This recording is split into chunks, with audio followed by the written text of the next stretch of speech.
Merci de cette invitation. Alors, je suis très honorée d'ouvrir le cycle de conférences qui va vous accompagner pendant cette formation.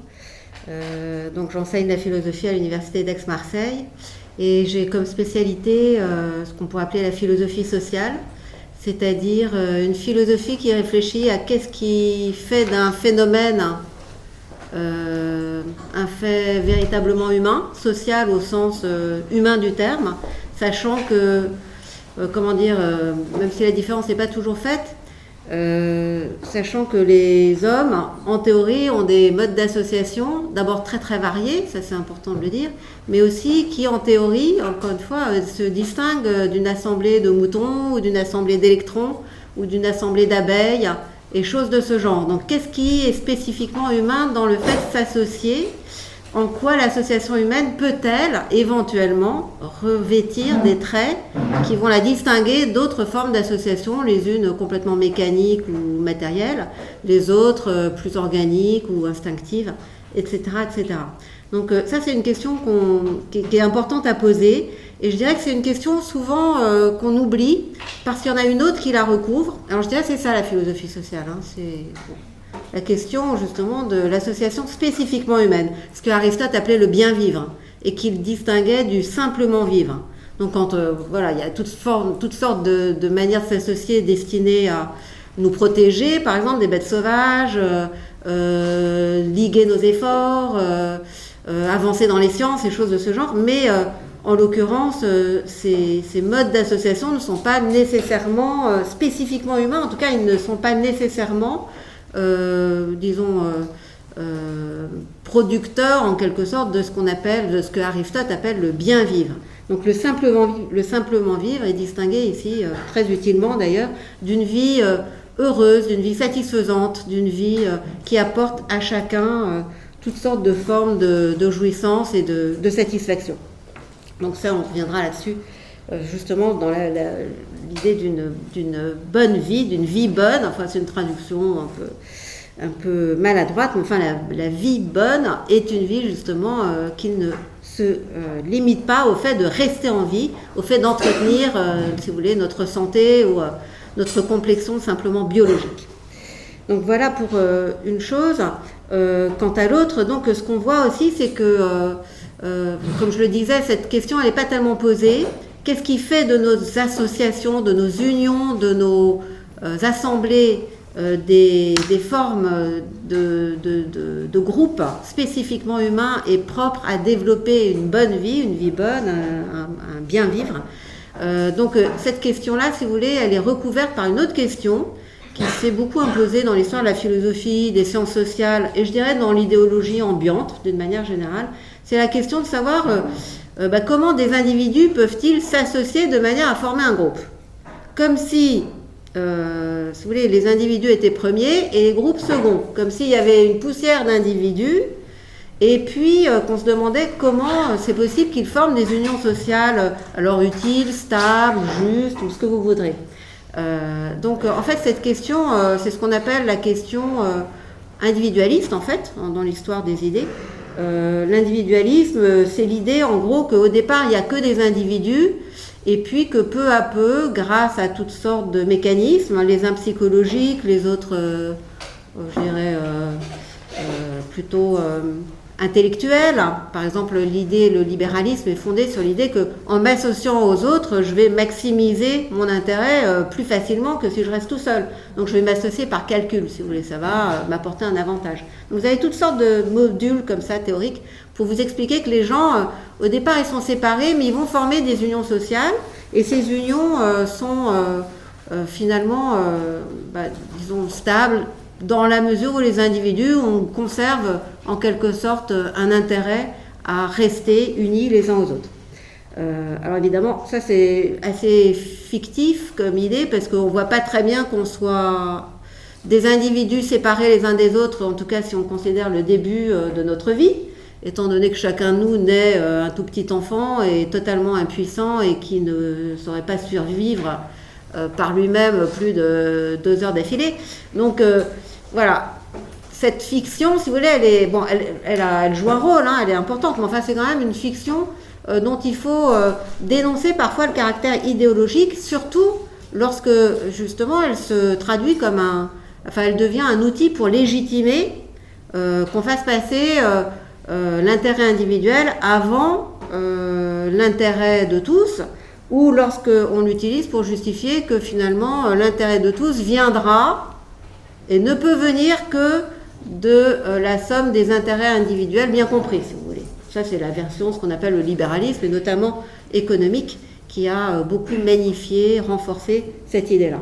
Et puis vous avez une autre théorie, si vous voulez, qui est là aussi très répandue et aussi très idéologique, et qui va vous expliquer pourquoi d'ailleurs le terme de collectif s'est imposé finalement.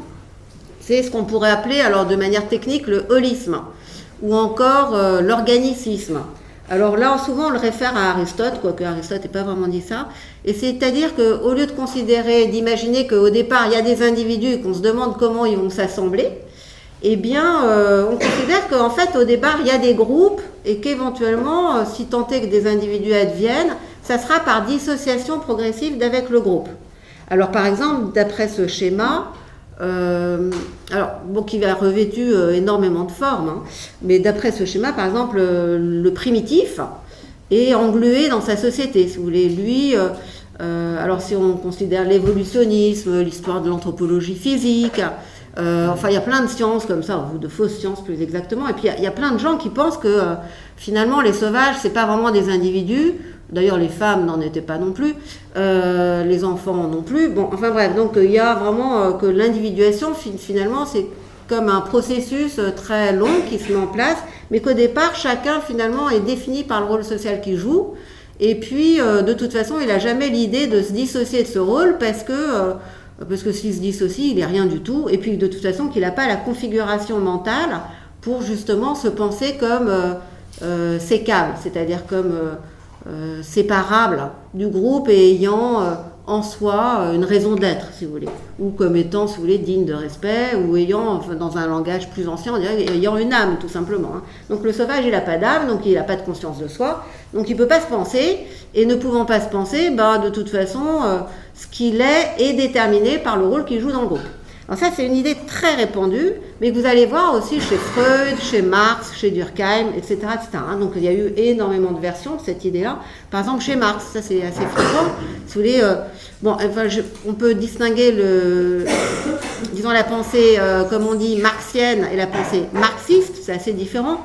Parce que Marx a dit des choses très fines et très subtiles. Mais ce qu'on a fait de Marx, c'était vraiment ce qu'on pourrait appeler justement un holisme, ou encore, je dois le dire d'emblée, un collectivisme.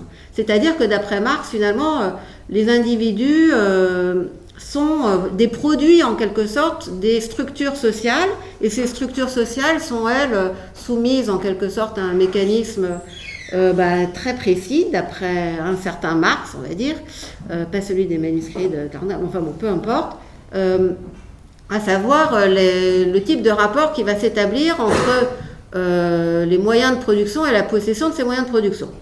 Je laisse de côté ces affaires-là, mais en tout cas, Marx, lui, il pense que finalement, si tant est que la conscience émerge, c'est une conscience qui sera l'aboutissement d'une contradiction tellement vive entre justement ceux qui détiennent les moyens de production et ceux qui produisent, les travailleurs, les prolétaires, qu'il en proviendra en quelque sorte, en vertu ce qu'il appelle un matérialisme historique, qu'il en proviendra une espèce d'éclatement et d'accès à la conscience de soi, ce qui reprend d'ailleurs de Hegel. Je ne veux pas vous embêter trop avec ce genre de référence, mais j'en parle parce que c'est très proche de nous. D'une certaine façon, cette idée finalement que le groupe est antérieur à l'individu et que l'individu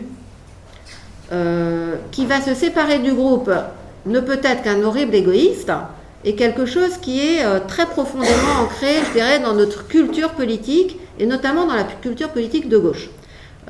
Et je pense, même si, là en l'occurrence, je ne pense pas qu'il y ait un usage orthodoxe des mots, mais que le terme de collectif plutôt que de commun s'est imposé à cause du fait que la critique sociale, la critique du libéralisme, la critique de l'individualisme, la critique justement de cette idée que finalement toute bonne société est fondée sur le libre vouloir et l'intérêt bien compris des individus, cette critique-là, elle a toujours été marxiste, en fait, ou post-marxiste. Donc elle a été finalement inféodée, même si les gens qui la soutenaient ne s'en rendaient pas forcément très bien compte, mais elle a été inféodée à cette idée finalement que la distinction entre le soi et les autres est toujours d'une certaine façon une trahison vis-à-vis du groupe, et vis-à-vis du nous, vis-à-vis du groupe. Alors maintenant je voudrais dire quelques mots justement quelques mots à propos du terme collectif. Alors bien sûr nous on a un usage, je dirais un peu tous azimuts du terme de collectif, que personnellement j'ai toujours distingué de commun, parce que justement je trouvais que collectif brouillait les cartes, et que ça empêchait de penser beaucoup de choses, et en particulier de penser le bien vivre, de penser l'association spécifiquement humaine. Parce qu'après tout, un troupeau de moutons, c'est un collectif, si vous voulez.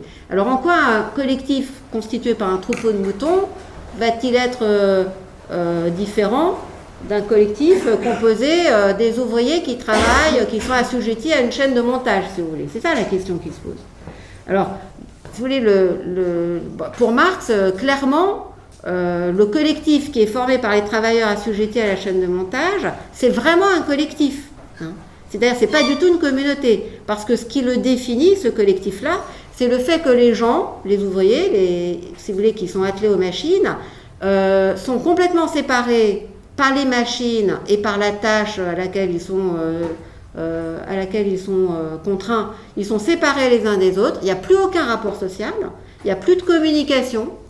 Ils font tous la même chose, mais sans se parler, si vous voulez. Autrement dit, ils forment une masse. Et à cette communauté, si vous voulez, des ouvriers, se substitue la communauté des machines. C'est exactement dans ces termes-là qu'il en parle. Hein. Vous avez une communauté des machines, une poussière d'individus qui forment un collectif. Et donc ces termes-là, ils sont importants chez Marx. Ça fait bien comprendre justement l'aliénation, l'expropriation, et en même temps tout ce qu'il appelle... je vais pas... ces termes sont tous une importance, donc... l'aliénation, l'expropriation ça me reviendra. Voilà, donc en fait, ça explique finalement, en tout cas, la condition misérable du prolétaire qui, si vous voulez, perd sa tâche de vue, ne trouve aucune signification dans son travail, est coupé des autres, ne trouve plus dans le travail un lieu de sociabilité, et par ailleurs...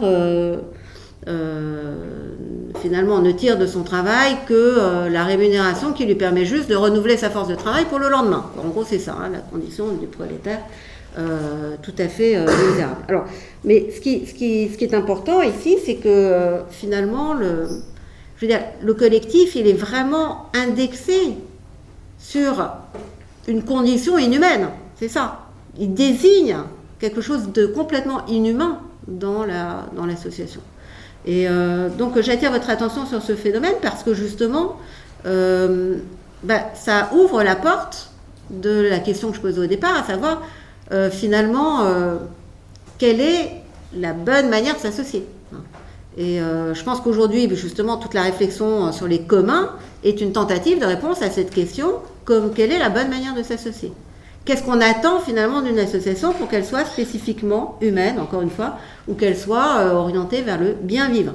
Alors clairement, on est très loin de ça. Donc ce que vous voyez, c'est que c'est quand même une question qui a une connotation morale ou éthique, si vous voulez.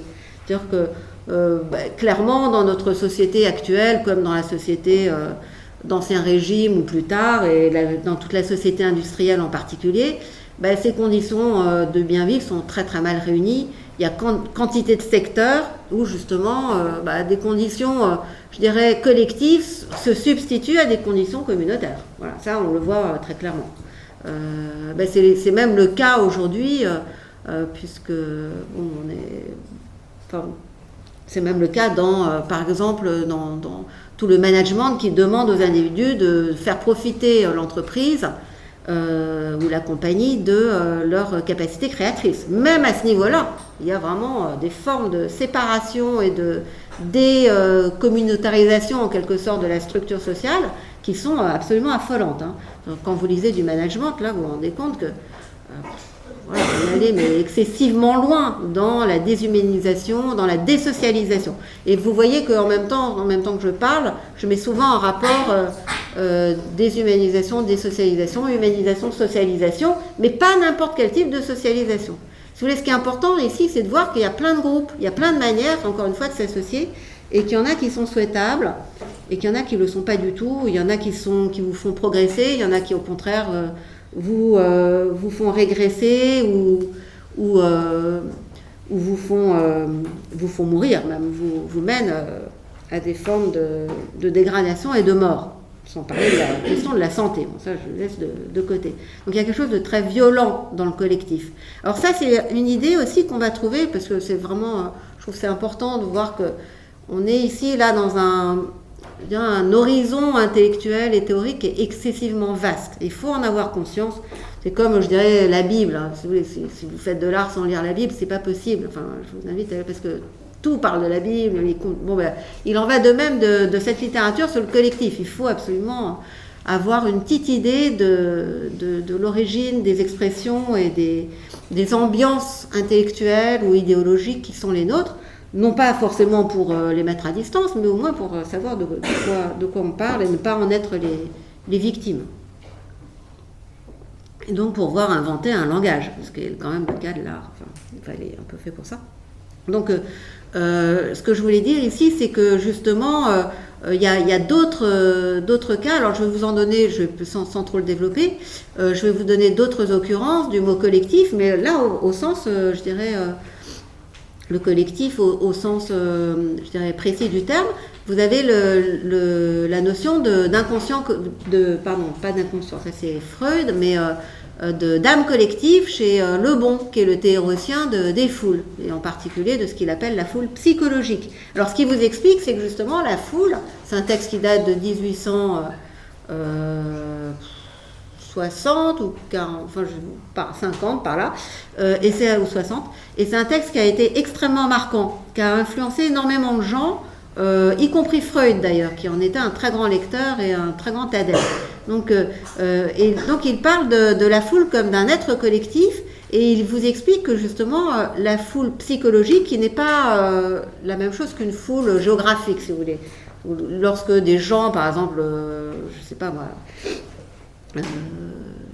dans un centre commercial forment une foule, mais juste par contiguïté géographique, ils ne forment pas une foule au sens psychologique. La foule au sens psychologique, c'est une foule qui est composée d'individus entre lesquels passe une espèce de courant qui les met tous en relation intime les uns avec les autres, mais ce qui n'arrive que lorsque, d'une certaine façon, ils abdiquent entièrement de leur individualité, ils la mettent entre parenthèses ponctuellement, pendant le temps qu'ils sont assemblés dans une foule. Et là, en l'occurrence, c'est vraiment intéressant parce que vous en avez sans doute fait l'expérience, que ce soit par exemple dans la danse ou parfois le chant, la manifestation, vous avez des foules de joie, vous avez des foules de colère, vous avez des foules meurtrières, etc. Et là, l'individu ne s'appartient plus. Il appartient au tout, et finalement, chaque individu est remplacé par un grand individu qui est la foule, si vous voulez. Et la foule fait que les individus, parfois, vont commettre des actes qu'ils vont regretter ou qui ne se permettraient jamais de commettre quand ils sont isolés, si vous voulez. Donc, la foule vous dépossède, vous dépersonnalise entièrement, et c'est la condition d'existence de la foule. Ça, c'est un collectif, si vous voulez. Et ce collectif, d'ailleurs, chez Le Bon, il est très important. Ça va être un livre de chevet de Hitler, hein, ça, le livre de Le Bon. C'est intéressant. Hein. Bon, enfin bref. Donc, parce qu'en fait, après, il dit, mais alors, la foule est l'être social d'aujourd'hui, et qui veut dominer le monde doit dominer les foules. Bon, voilà, c'est un peu ça la rhétorique. Mais, et donc, la foule est un être qu'il faut savoir maîtriser, comme on maîtriserait, si vous voulez, un troupeau de moutons. Voilà, exactement pareil. Comme les moutons, voilà, qui panurgent, qui ont peur, qui font tous la même chose. Voilà, ça, c'est ça l'être collectif. Vous avez un autre usage de collectif qui a eu énormément d'influence, c'est Durkheim. Parce que Durkheim, c'est quand même on dit en France, un peu le fondateur de la sociologie.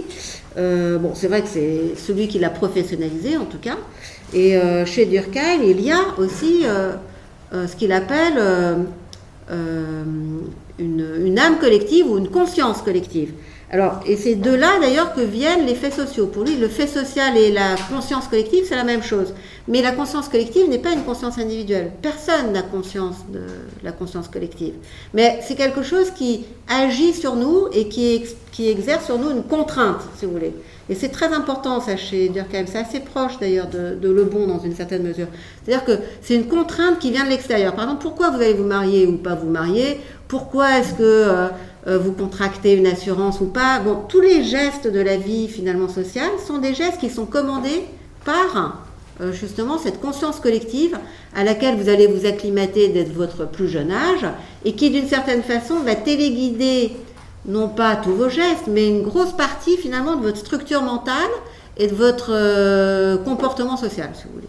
Et donc finalement toutes sortes d'institutions sont en quelque sorte intégrées dans notre subconscient ou dans notre préconscient, ce qui fait que finalement nous formons comme une unité mentale ou une unité, comme il le dit Durkheim, une unité morale, hein, c'est ça. Et cette unité morale, elle est très importante. D'après lui d'ailleurs, c'est parce que plus cette unité morale se délite, et plus les gens seront malheureux, plus ils seront écrasés de responsabilités, plus ils se suicideront. La première thèse de Durkheim, c'est sur le suicide. Et donc il va montrer comment finalement le suicide est lié finalement à l'amenuisement de la conscience morale. Cette espèce de contrainte finalement qui est problématique pour l'individu, si vous voulez, en termes de liberté, mais en même temps qui est très salvateur pour la santé mentale en quelque sorte. Parce que si on doit décider de chacun de nos actes, finalement, on préfère se jeter par la fenêtre. Donc c'est ce qu'il appelle l'anomie. Hein. Je ne sais pas si vous avez rencontré cette notion. Donc l'idée de... Voilà. La société anomique, c'est une société qui est en perte de ses valeurs et dans laquelle la contrainte morale exercée par cette conscience collective, si vous voulez, est en perte de vitesse. Donc les gens ils font n'importe quoi, ils se suicident en particulier. Alors il y aurait sans doute d'autres troubles aujourd'hui qu'on pourrait mettre... à l'actif en quelque sorte de l'amenuisement de la conscience morale. Bon, en tout cas, voilà encore un collectif. C'est-à-dire, une société est un collectif au sens où elle n'est tenue non pas par des lois de la carotte et du bâton, si vous voulez, parce que là, aucune société ne se maintient comme ça plus de 5 minutes d'affilée, mais elle est tenue par justement cette espèce de poids que fait peser dès la naissance sur chaque individu les institutions établies, les traditions, les rituels, le langage, les représentations, etc., etc. Et là, vous ne pouvez pas y échapper, sauf lorsque finalement quelque chose qui est de l'ordre de la civilisation se délite. C'est ce qu'on appelle dans le langage de Montesquieu d'ailleurs la décadence. Il y a des civilisations qui disparaissent et elles décadent, enfin elles deviennent décadentes et du coup elles meurent et voilà. Et donc on peut penser, d'ailleurs, c'est intéressant que l'idée d'une collectivité est pour, si vous voulez, extrême inverse, la notion qui pourrait sembler métaphorique, a priori, de mort des civilisations, de mort des sociétés. Il y a des sociétés qui meurent. Et ça, la mort sociale est quelque chose qui est très présent aujourd'hui dans la littérature, dans la littérature sociale ou philosophique. Enfin, et évidemment environnementale, puisque la mort... des civilisations est particulièrement annoncée via la crise climatique. Donc, voilà pour les collectifs. Alors, vous voyez que ce n'est pas un terme qui est si simple que ça, et que parler de collectif, bien sûr, sans avoir peut-être une certaine idée de l'histoire qui a mené à l'adoption de ce terme, me semble être peut-être un risque d'occulter finalement cette question préliminaire que je vous avais posée, à savoir quel est le type d'association qui est souhaitable parmi tous les types d'associations possibles. Alors les types d'associations possibles, il y en a énormément, en particulier les éthologues, enfin ceux qui étudient le comportement animal, ont mis en évidence toutes sortes de... Alors en anglais on dit grouping, le fait de se grouper, enfin c'est le processus de former des groupes, parce que les groupes c'est la résultante, mais il y a des forme d'association, le fait de s'associer, le fait de se grouper, de former des groupes. Et je dirais que le commun, ou la communauté, bon on dit les communs aujourd'hui, mais enfin bon, la communauté c'est rien qu'une manière de s'associer parmi beaucoup d'autres. Mais alors je ne vais pas trop parler, je peux en citer quelques-uns quand même, et vous avez... Bon, enfin non, je laisse de côté parce que là ça serait un peu compliqué. Donc en tout cas, entre le collectif qui est complètement, si vous voulez, d'une certaine façon, on pourrait dire que c'est le degré zéro de la conscience de soi. Entre le collectif et la communauté, il existe toutes sortes de stades intermédiaires que je laisse de côté. Donc j'en viens maintenant, parce que faudra qu'on discute, voilà. Donc j'en viens au commun justement. Et pour répondre, je dirais que le commun ou la communauté, je vais dire communauté pour l'instant, je vais vous expliquer pourquoi. Je dirais que ça c'est vraiment la forme d'association qui est la plus désirable. Et ce qu'on appelle démocratie, c'est justement cette forme d'association-là. La démocratie, alors, bon, là aussi il faut s'entendre sur les termes, mais disons que ce qu'on appelle la démocratie est un terme qu'on associe à une forme d'association désirable, à une forme de bien vivre, à savoir la communauté. Alors la communauté, là par contre, il lui est arrivé ce qui aurait dû arriver à collectif, c'est-à-dire que c'est un terme qu'on associe souvent au repli identitaire, qu'on associe à l'ethnicité, qu'on associe au séparatisme, au nationalisme et choses de ce genre. Donc communauté, si vous voulez, ça sonne assez mal à nos oreilles. Bon, là aussi pour toutes sortes de raisons qui seraient un peu longs de développer, mais bon, peut-être que... Alors, ce qui est intéressant, c'est que le même mot, là pour le coup, en anglais, community, n'a pas du tout la même tonalité. Vous avez des community gardens, des jardins communautaires, vous avez des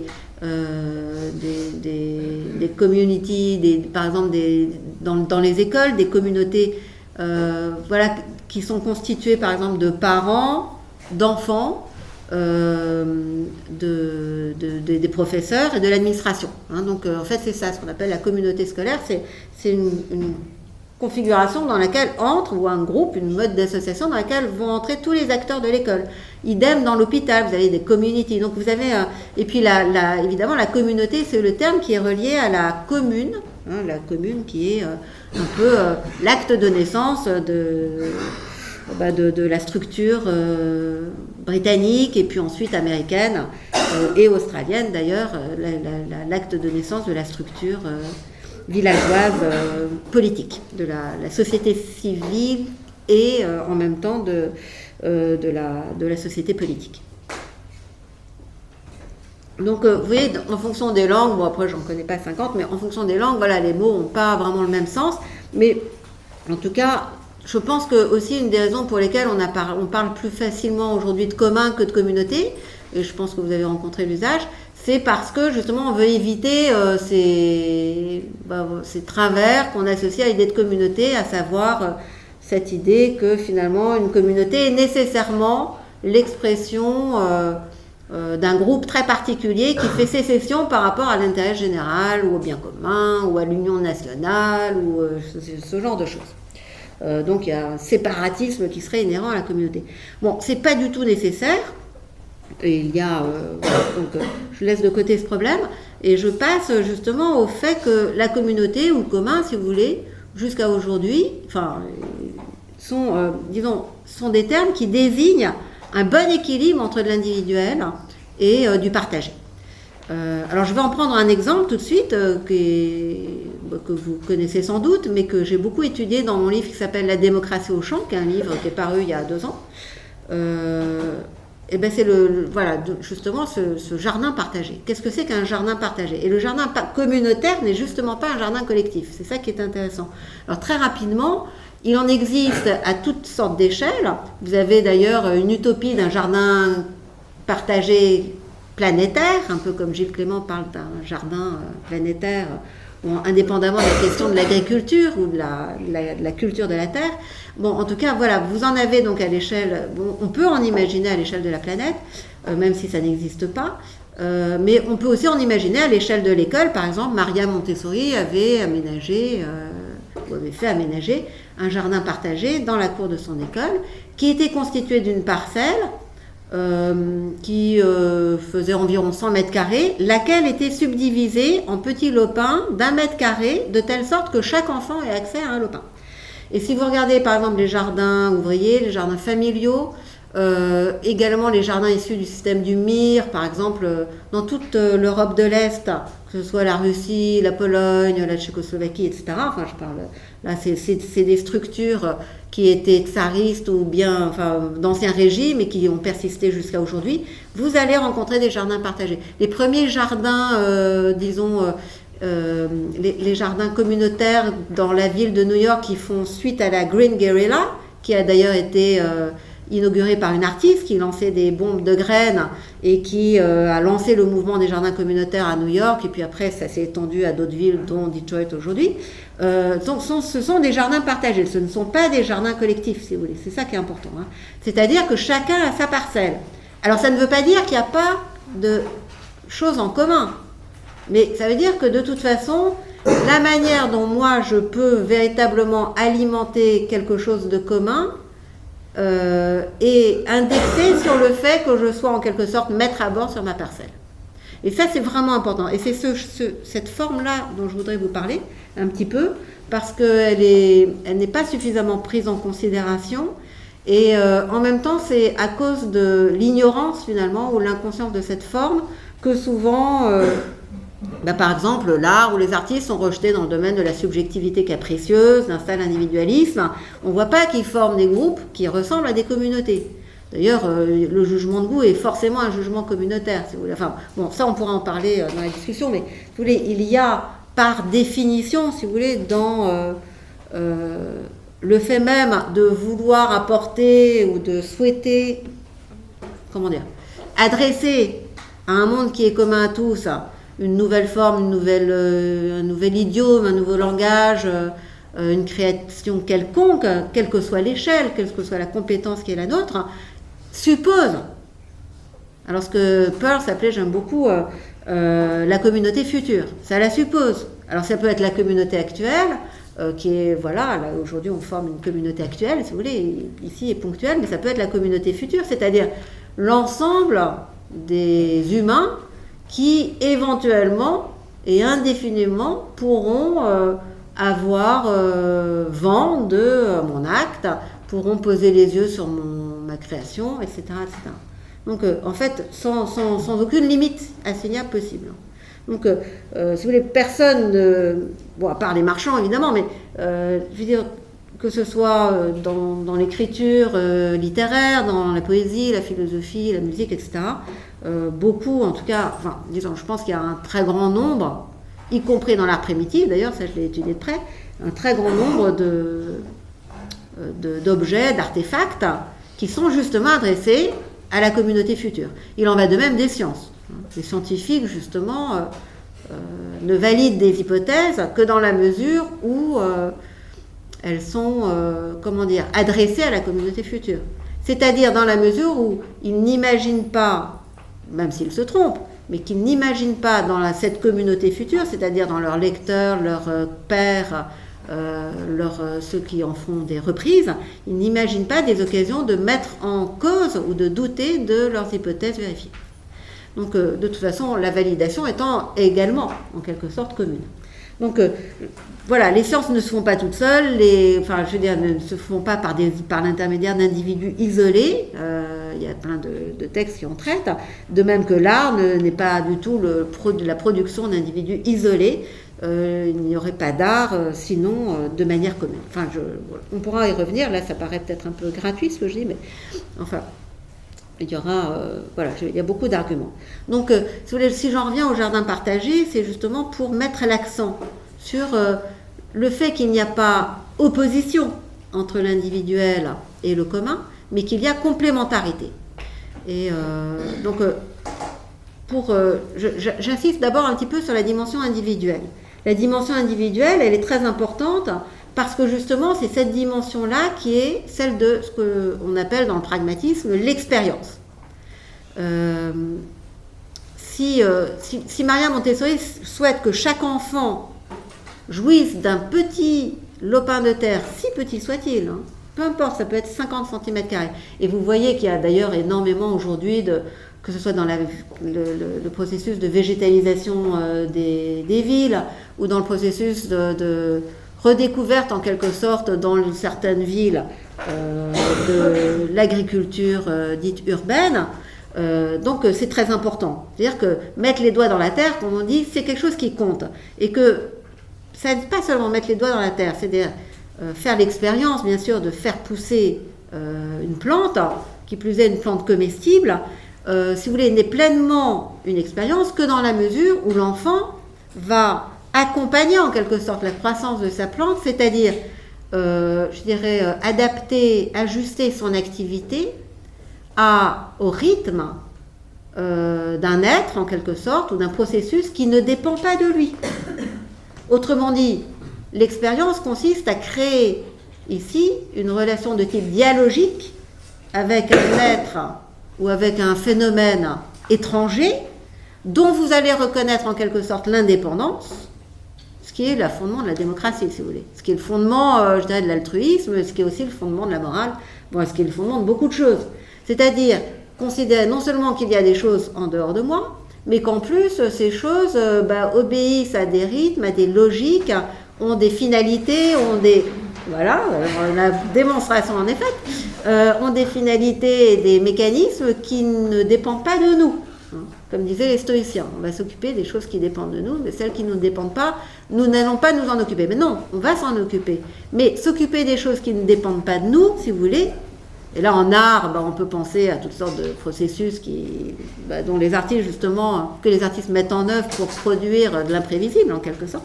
Donc s'occuper des choses qui ne dépendent pas de nous peut générer une forme d'expérience qui va avoir des caractéristiques très particulières, qui sont celles justement, on dirait de l'exploration, de l'attention, de l'observation flottante. Il y a toutes sortes d'éléments. Alors justement, Cage par exemple en parlait de manière extrêmement pointue. Et voilà, il y a toute une nébuleuse d'artistes et de professeurs, de pédagogues qui ont justement beaucoup insisté sur le caractère indéterminé ou nécessairement indéterminé d'une véritable expérience. Et justement, l'enfant avec son petit lopin va pouvoir faire cette expérience. Autrement dit, il va grandir. Faire pousser des plantes, c'est grandir, c'est pousser soi-même en quelque sorte. C'est ça l'idée. Et en même temps, c'est d'une certaine façon, alors je vais très vite là, mais apprendre par soi-même aussi. C'est-à-dire que face au lopin, l'enfant va apprendre toutes sortes de choses. Alors il y avait toute une liste dans la littérature de Maria Montessori. Il apprend la géographie, il apprend la botanique, il apprend la biologie, il acquiert aussi des notions de climat, des notions d'histoire, etc., etc. Et aussi d'arithmétique, parce que rien que la division du terrain, faut quand même savoir compter et puis avoir quelques idées à la fois arithmétiques et géométriques pour y parvenir. Alors ce qui est important pour Maria Montessori, c'est que les enfants participent à la création du jardin, d'une part, et d'autre part qu'ils choisissent leur parcelle et finalement qu'ils lui donnent un nom. Alors, on a affaire à des petits-enfants, enfin des enfants de 7-8 ans, là en l'occurrence. On va retrouver finalement cette préoccupation dans un très grand nombre de cas, non seulement pour des raisons économiques, parce qu'il faut bien manger. Et j'en profite d'ailleurs pour vous signaler que l'agriculture qu'on appelle familiale et traditionnelle, jusqu'à aujourd'hui, produit 80% des ressources alimentaires mondiales, alors que l'agriculture industrielle n'en produit que en fait 18%, d'après des chiffres de la FAO qui sont très récents. Autrement dit, c'est précisément la structure du jardin partagé qui permet cette survie alimentaire. Et on sait très bien, il y a des cas absolument partout dans le monde entier, et en particulier à Sumatra en ce moment ou au Brésil, on sait très bien que la déstructuration justement du jardin partagé produit de la famine et produit de la misère, produit de la dépendance, transforme justement les petits paysans indépendants, même s'ils sont pauvres, en ce qu'on appelait les mercenaires au XVIIIe siècle, c'est-à-dire des ouvriers agricoles ou des ouvriers sans terre, ce qui est le début, si vous voulez, à la fois de la subordination, de la dépendance et de la mort, de la fin, de la cessation de l'expérience. Donc voilà, c'est pour dire que c'est vraiment important, c'est là, on n'est pas dans le détail, le jardin partagé n'est pas une affaire de bobos, si vous voulez, ou de oisifs en quête de divertissement, c'est vraiment une question cruciale pour les équilibres finalement planétaires de type alimentaire et de type écologique. Donc, en l'occurrence, le développement en quelque sorte de soi par l'intermédiaire de la culture de la terre a été pensé aussi, je dirais, par toutes sortes de fondateurs en quelque sorte de la démocratie dite libérale, de notre forme de démocratie dont je dirai un mot à la fin, et donc étroitement associé à elle, par exemple pour Jefferson, le citoyen le plus vertueux, c'est justement le cultivateur indépendant. Mais cette idée-là, elle est très ancienne en réalité. Parce qu'on dit que la démocratie est née à la ville et dans les usines, mais non, elle est née dans les champs et dans certaines conditions. Et en particulier, on peut penser par exemple, chez les Grecs, il y avait toutes sortes d'occurrences, mais je pense surtout à Déméter ici, donc cette déesse à la fois de l'agriculture et des civilisations. Et c'est intéressant que chez les Romains, elle ait été les deux. C'est-à-dire que culture au sens anthropologique du terme et agriculture ou le fait de cultiver la terre sont des mots, si vous voulez, qui sont les mêmes, mais plus que ça. L'idée, c'est que c'est par l'intermédiaire de la production de sa subsistance, une idée très marxiste d'ailleurs, que l'individu accède à une forme de conscience de soi déjà, et accède par l'intermédiaire de cette conscience de soi à sa séparation vis-à-vis du monde, tout en endossant la responsabilité de ce monde. C'est-à-dire, comme le disait aussi Marx, mais je pense à Emerson ici, qui est un des grands philosophes américains. Je suis spécialiste de philosophie américaine, c'est pour ça que je parle souvent de l'Amérique, enfin des États-Unis. Il le disait, mais de toute façon, le paysan, il travaille bien sûr pour la subsistance, mais il travaille pour les générations futures. Il construit un mur, il transforme la face du paysage, même s'il n'est pas le maître de la nature, il vit en présence de la nature. Vous voyez la fonction dialogique là, il est en présence de la nature et en même temps il transforme le paysage, mais d'une certaine façon il le transforme dans les intérêts de la nature et en même temps pour le léguer aux générations futures. L'arbre qu'il plante, il n'en mangera pas, si vous voulez. Et ça c'est vraiment des phénomènes comme ça d'une banalité extrême, mais je pense qu'ils font bien comprendre finalement quelque chose de crucial concernant l'expérience. Alors pour terminer là sur la dimension purement individuelle, je dirais jamais purement individuelle, mais la dimension plutôt individuelle de cette expérience, le fait que finalement une véritable expérience est une expérience qui ne peut pas être vécue par quelqu'un d'autre par procuration, si vous voulez. Soit vous la faites l'expérience, soit vous ne la faites pas, mais personne ne peut faire des expériences à votre place. C'est pour ça que c'est important d'avoir une parcelle, si vous voulez. C'est pour ça que c'est important d'avoir son chez-soi, enfin toutes sortes de choses comme ça qui sont des champs d'expérience. C'est pour ça que sur une place aussi, c'est important d'avoir dans une aire de jeu, j'ai beaucoup étudié les aires de jeu, c'est important d'avoir des éléments personnalisables, des éléments dont un usage individuel est possible. Parce que lorsqu'il n'y a aucun élément qui se prête à un usage individuel ou lorsque tout est collectivisé, mais justement l'expérience individuelle qui est la condition de la croissance de soi, pense à Winnicott aussi, qui parle du jeu justement comme interaction avec le monde sur un mode d'imprévisibilité ou d'expérience, mais qui est la condition pour l'enfant de parvenir à la conscience de sa propre existence, parce qu'elle est quand même totalement crucial, sans quoi il sera fou. Donc toutes ces choses-là, si vous voulez, vont trouver comme un écho dans l'expérience individuelle. Alors elle est, voilà, j'en parle très rapidement, mais c'est quand même quelque chose qui est très exigeant et en particulier qui réclame, je dirais, l'assistance du groupe. L'assistance du groupe. Alors chez Winnicott, puisque j'en parlais à l'instant, ce groupe s'appelle l'environnement suffisamment bon, puisque c'est un spécialiste, un psychanalyste britannique, spécialiste des petits-enfants, de l'enfance, la petite enfance. Donc l'environnement suffisamment bon, la mère suffisamment bonne, c'est-à-dire c'est justement, qu'est-ce que c'est ? C'est cet environnement qui va apporter à l'enfant, non pas des éléments dont il va lui bourrer le crâne, qu'il va en quelque sorte lui faire ingurgiter ou qu'il va presser dans son cerveau, mais des éléments qui se prêteront à son usage, c'est-à-dire des éléments dont il pourra s'emparer afin de faire jouer leurs possibilités et de se déterminer, enfin de se déterminer, c'est peut-être pas le mot, mais en tout cas de se situer par rapport à l'observation des conséquences qu'il va produire lorsqu'il manipulera ces matériaux-là. Alors, les enfants, c'est très simple, hein, vous voyez, ils prennent, alors les petits, je pense aux tout petits, mais je sais pas, ils prennent un seau, ils mettent de l'eau, ils font couler l'eau, et puis ils recommencent 10 fois, puis ils regardent, et puis ils sont fascinés par justement cette conséquence. Mais ce qui est fondamental, c'est que cette conséquence, alors souvent d'ailleurs c'est intéressant à observer parce qu'ils font des petites variations d'expérience qui ressemblent un peu à des variations qu'on pourrait introduire dans un complexe expérimental de laboratoire, qu'on n'aperçoit pas forcément. On dit ouais, il fait tout le temps la même chose, mais en fait c'est pas exact. En fait c'est évidemment par rapport à l'observation de cette conséquence, il n'y a plus d'eau, ou elle a formé telle tâche, etc., qu'il va définir, alors de manière de plus en plus précise ensuite, le cours d'action ultérieur. C'est-à-dire que cette expérience individuelle va en quelque sorte, engager l'individu, quel qu'il soit, dans un continuum qui est celui-là même de sa vie, en tout cas dans l'idéal. C'est ça, dans l'idéal. Dans l'idéal, on n'a pas envie que demain soit l'exacte reproduction d'aujourd'hui, qui aurait été l'exacte reproduction d'hier, etc., etc. On a envie qu'il y ait quand même des choses qui changent, pas pour le pire d'ailleurs, en tout cas pour ne serait-ce que l'attrait de la nouveauté, hein. C'est pas forcément du progrès, loin de là, mais de la nouveauté, quelque chose de nouveau.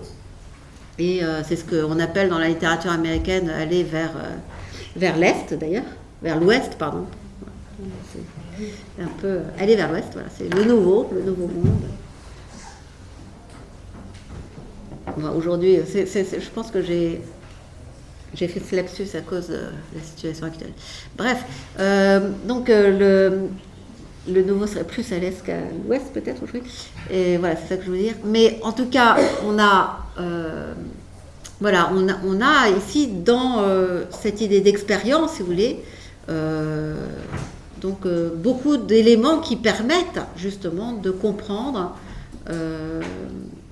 d'un point de vue éthique, d'un point de vue idéal, d'un point de vue politique aussi, les conditions d'existence spécifiquement humaines ou encore les conditions du bien vivre dont je parlais au départ.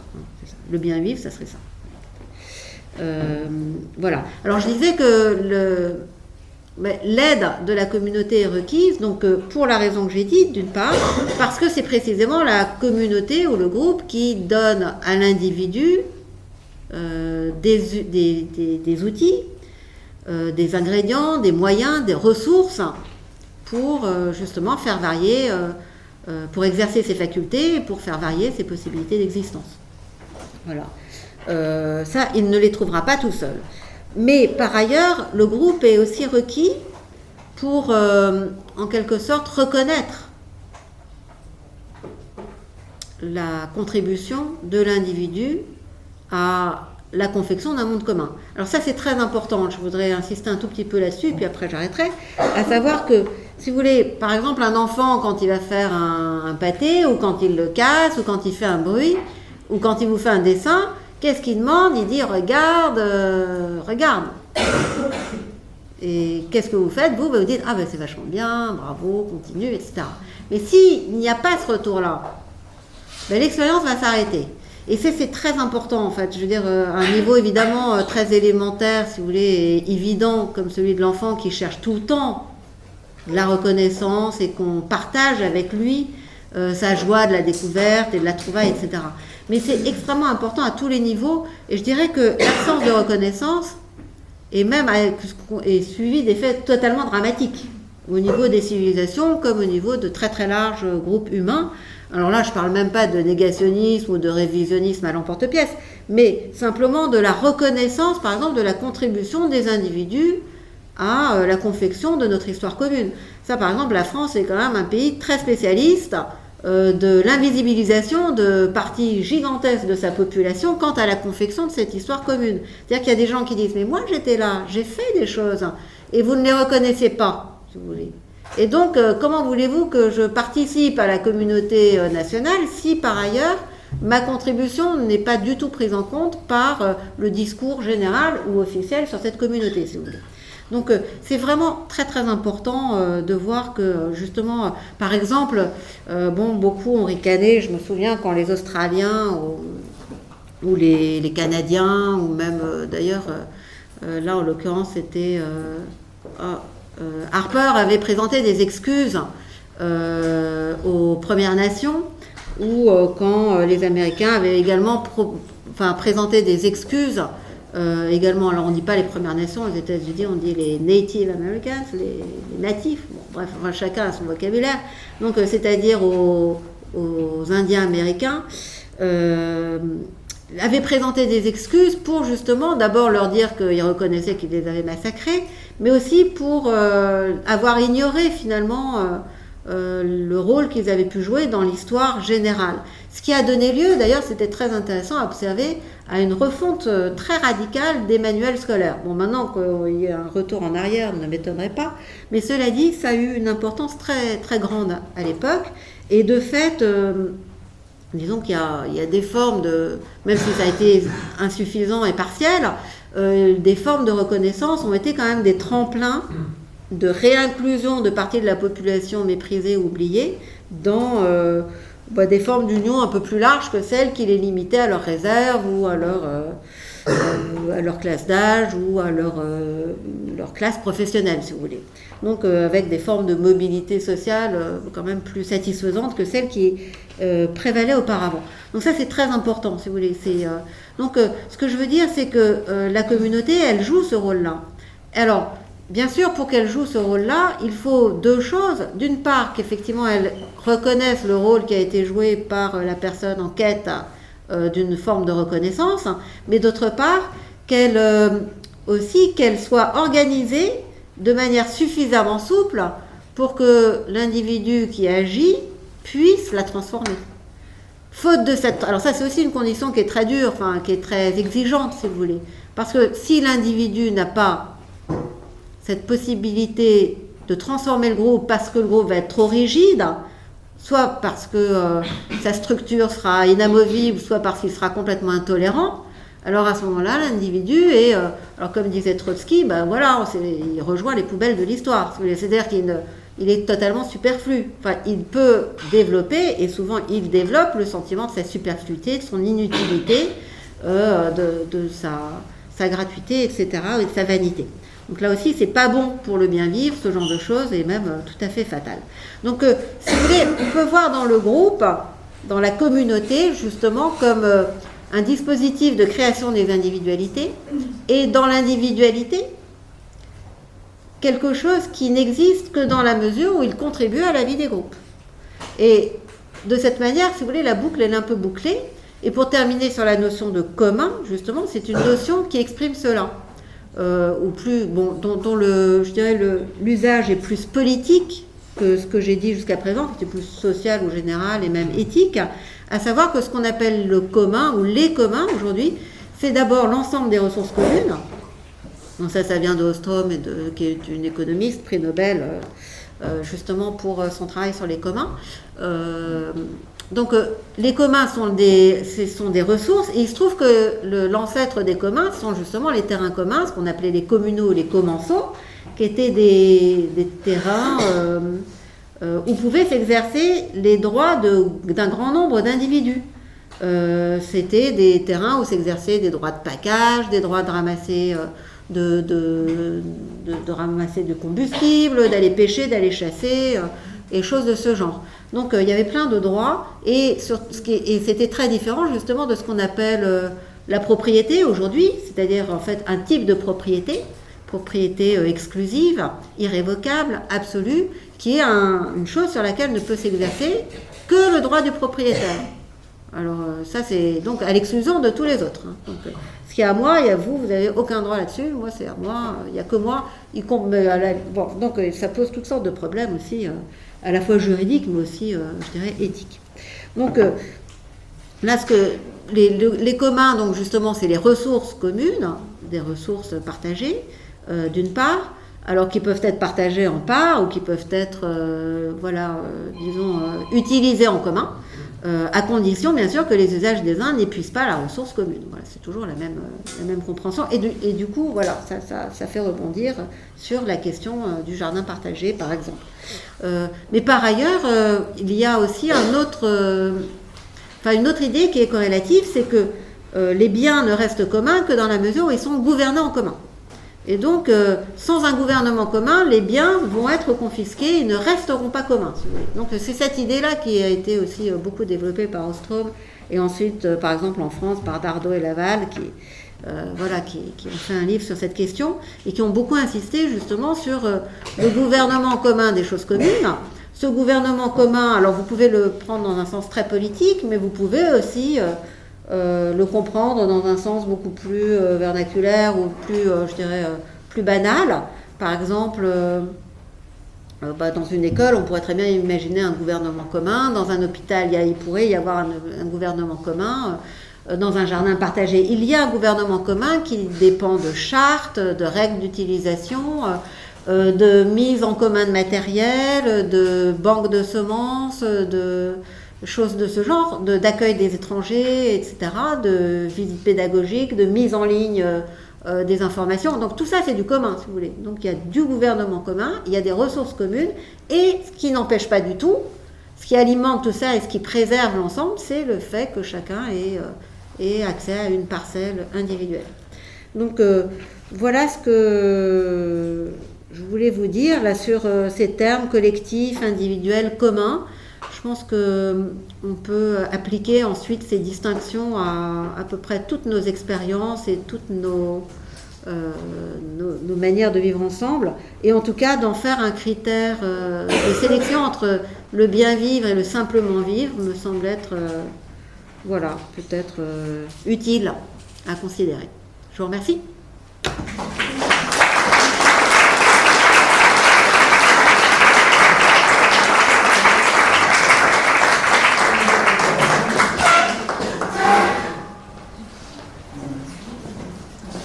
Donc tu parlais de discussion tout à l'heure, donc évidemment c'est une conférence, c'est un espace de réflexion commune, j'ose plus du tout prononcer le mot collectif. Voilà. Plus du tout. Justement c'est très bien, c'est de réfléchir à ces questions-là, à partir de là. Et peut-être pour amorcer, et pas du tout pour monopoliser la parole, dans les discussions comparatoires qu'on a eues tous les deux, à un moment donné, tu évoquais la question du commun, justement, la différence du collectif sur lequel tu as abondé d'exemples, justement, sur cette notion de dépossession de soi, etc. Et tu mettais en avant dans l'idée du commun, c'est différent, donc tu l'as un peu évoqué dans le jardin partagé, mais ça peut être différent, avoir des intérêts différents, mais c'est aussi être au même endroit ou aux mêmes endroits, simultanément, mais sans être non plus... les mêmes, et en fait partager quelque chose, mais sans être dépossédé de soi. Est-ce que peut-être vous pourrez développer un peu cette notion-là ? Oui, alors effectivement, c'est aussi un des éléments constitutifs du commun ou de la communauté, que d'être formé d'individus individualisés ou personnalisés. D'ailleurs, le terme de personne me semble être assez utile pour exprimer cela. C'est-à-dire que, par exemple, dans le jugement esthétique, le jugement de goût, je prends l'expression chez Kant, ce qui est intéressant dans le jugement de goût, c'est que justement, vous allez avoir, il va être composé d'un très grand nombre d'appréciations individuelles qui sont toutes différentes et qui pourtant sont convergentes et en sédimentant en quelque sorte forment un jugement commun. C'est-à-dire que par exemple ça serait complètement idiot aujourd'hui de dire que la Joconde c'est moche, ou ça n'a aucun intérêt, que c'est juste un consensus fabriqué comme dit Chomsky. C'est absurde. Je veux dire que c'est absurde parce que justement la Joconde, je prends la Joconde, voilà. Mais on pourrait prendre d'autres exemples. Parce que justement, ce qui est intéressant dans ce tableau, c'est que il a généré une multitude d'expériences. Sans doute qu'il y a autant d'expériences possibles de ce tableau qu'il y a d'individus qui a posé les yeux dessus, même si il y a vraiment des expériences très très proches. Et que ce ne sont pas tous les objets qui ont cette capacité de générer une quantité indéfinie d'expériences individuelles et du coup individualisantes. Mais la pluralité, si vous voulez, des positions des individus face à ce tableau, que ce soit dans l'histoire ou que ce soit dans l'espace, de même que la pluralité des expériences qu'ils vont en faire, peuvent former, comme disait Rochlitz, qui est un très grand, je trouve, un très grand théoricien de l'art, qui a vraiment compris des processus très fins et très intéressants du jugement esthétique public. Comment ? On dit Rainer Rochlitz. Tout le monde ne connaît pas. Rainer Rochlitz, voilà. Et donc, finalement, forme comme une espèce un ensemble de strates d'interprétation, de lecture, d'expérience qui font partie de l'œuvre. C'est ça qu'il expliquait, en fait. Donc, que ça en vient à faire partie de l'œuvre. Hein, que l'œuvre, elle est en quelque sorte indétachable de toutes ces expériences qui la font voyager publiquement dans l'espace, dans le temps, etc. etc. Donc là, tout simplement, il est très clair ici qu'on ne pourrait pas appeler une œuvre d'art, pour reprendre aussi un terme de Rochlitz, on ne pourrait pas reconnaître une valeur d'articité à un objet qui provoquerait la même expérience en un nombre indéfini d'individus. Voilà. Donc là, vous avez un exemple simple pour comprendre, je pense, comment finalement un jugement à plusieurs est un jugement qui est composé en quelque sorte comme un orchestre, d'un concert de voix différentes qui pourtant forment un ensemble cohérent et qui peut en plus évoluer au cours du temps. Alors il en va de même dans les sciences. Par exemple, on parle souvent de la reproductibilité des expériences, mais en fait c'est très problématique, parce qu'il y a beaucoup d'expériences qu'il est impossible de dupliquer. Et le vrai, dans les sciences, ou disons le vérifié n'est jamais que du vérifié. Et ce qui est intéressant, c'est que justement, je pense surtout aux sciences expérimentales de laboratoire, en biologie moléculaire, ou même en chimie, ça dépend, bien sûr. Il y a des phénomènes plus ou moins stables ou plus ou moins isolables, mais en tout cas, clairement, bien souvent, une hypothèse est d'autant mieux confirmée qu'elle l'est par plein de biais différents. Et c'est ça qui va, d'une certaine façon, consolider l'édifice de la science. Donc, la vérité ne repose pas sur l'identité des opinions, si vous voulez. La vérité, en quelque sorte, d'abord, il faut toujours en parler en termes de vérification, parce qu'il n'y a pas une vérité finale, c'est toujours un ensemble d'hypothèses vérifiées, mais la vérification passe justement par ce même orchestre de voix congruentes qui éventuellement, c'est pas toujours le cas, bien sûr, mais qui éventuellement forment un ensemble unitaire. Donc, il y a comme ça plein de cas où, de toute façon, c'est aussi une expérience très banale, que finalement, plus les avis sont identiques, plus les opinions sont identiques, plus les comportements sont identiques, et moins il y a une individualité, et moins il y a de commun. Ça, c'est ce que Tocqueville expliquait très bien dans sa démocratie en Amérique, et l'individualisme, il appelait individualisme, justement, le résultat d'une séparation des individus les uns par rapport aux autres. Pourquoi sont-ils séparés ? Parce qu'ils se méfient les uns des autres. Alors il relie ça à la passion de l'égalité, parce qu'ils veulent tous la même chose. Alors dès qu'on veut tous la même chose, d'une certaine façon, on est fichu. Parce que vouloir la même chose vous met en compétition et vous fait vous défier des autres. Et si vous vous défiez des autres, vous ne parlez plus avec eux. Autrement dit, vous vous privez de tout ce qui peut générer un renouvellement des idées, des pensées et des sentiments, puisqu'il n'y a que dans la communauté que ce stock va pouvoir être effectivement renouvelé. Quand on est tout seul, on est extrêmement pauvre. Et donc, plus on est séparé, plus on est appauvri intérieurement, et plus on est appauvri intérieurement, plus on se ressemble. Et donc finalement, on devient tous exactement pareils, sans jamais communiquer. C'est ce qu'on appelle une masse d'ailleurs, sociologiquement. La masse, c'est exactement ce phénomène-là. Donc finalement, vous voyez, l'individualisme est finalement le produit de l'isolement et de l'identité, et penser une égalité sans identité, justement, est quelque chose qui est vraiment utile pour définir notre bien-vivre. Je pensais aussi, je sais pas, c'est une deuxième réflexion qui m'est venue aussi tout à l'heure, c'est quand il était question de la propriété. Oui. Donc voilà, être propriétaire ou alors une gestion commune d'un espace commun avec des intérêts communs, même si ce sont des intérêts différents. Et dans ce contexte-là, ça me faisait penser de façon assez évidente C'est pour ça que je mets ça à ta réflexion. À la question de ce qu'on a parlé un petit peu cet après-midi, la question de l'auteur justement. Quelqu'un qui serait propriétaire d'une idée, qui serait propriétaire d'une œuvre, parce que c'est lui qui l'a faite. Et alors comment ça fonctionnerait évidemment si on était plusieurs à faire quelque chose ensemble, sans que ce soit forcément quelque chose de totalement unitaire, justement sur ces questions-là. Alors justement, je ne sais pas si si vous arrive de lire des articles scientifiques, dans des domaines tels que la physique appliquée, la neurobiologie, la biologie moléculaire, peu importe, vous allez voir des articles qui parfois sont signés par 50 personnes. Moi, je trouve ça très bien. Voilà. Et je pense que c'est important que le nom de chacun soit mentionné. Et les chercheurs, souvent par un article qui va être signé par 10 personnes ou 20, c'est un article qui vraiment est le résultat d'une coopération parfois très longue. Ça peut mettre, parfois il faut 10 ans pour faire un article.